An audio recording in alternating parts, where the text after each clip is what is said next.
Yun guys, good morning. Happy blessed Sunday. Yan. Ang attire natin, nakaboots tayo kasi malamig guys. 12 ngayon. Pagka 18,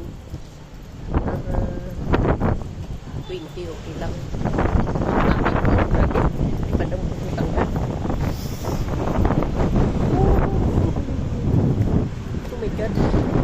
Grabe lamig.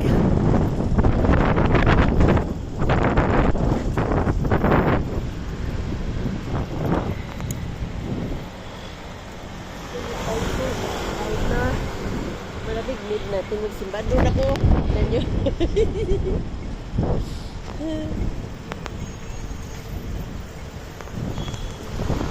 Look you guys.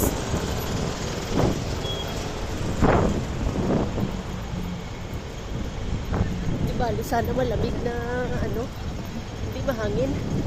Kaya atsing-atsing ako. Grabe. Yan pa naman ang weakness natin, yung allergy. OMG. Yan, dito ako tatawid sa nandun yung ano, makita. Dito ako sa Wiran. Sa mga 10 o'clock and past 10 pala.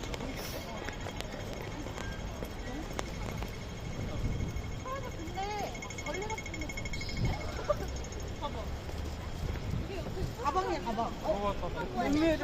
이게 어떻게 성수동에 보통 같다. Yun, yung mga chikwa. 이거 따뜻한데.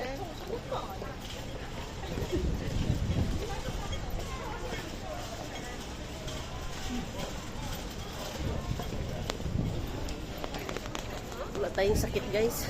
Kaso lang yung paglamig. Umatake yung ano natin, yung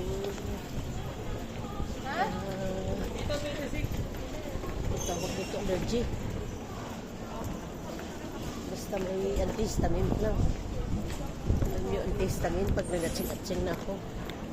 Pag ano na ako niyan, inom na ako. Yan, tigil na. Pero pag hindi ka talaga guys uminom, alam nyo ba? Tulo-tulo ang sipon mo na parang tubig lang siya na ang kati ng ilong. Pati tainga. Tapos, ano tawag dito? Yung lang tigil ang atsing. Alam nyo ba yun? Paano kahirap yan?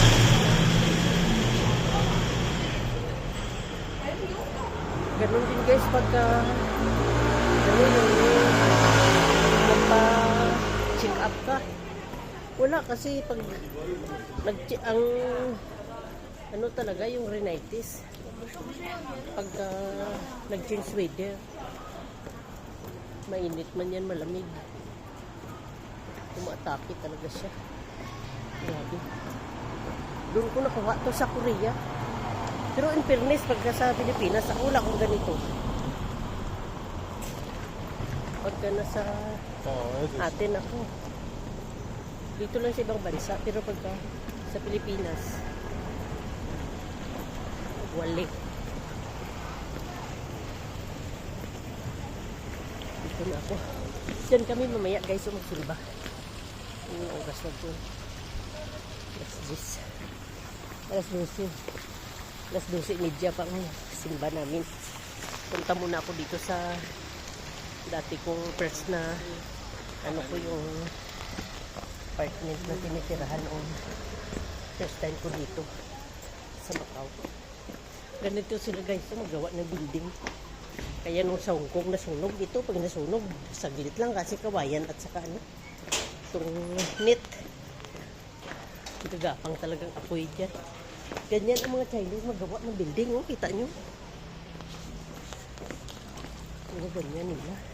Yan guys, salamat guys. Nandito na ako sa itong pinto namin, oh. Ano yung minggit? Akit pa ako third floor, nahingal ako. Yan, salamat sa panonood nyo. God bless you all. Happy blessed Sunday. Yahoo!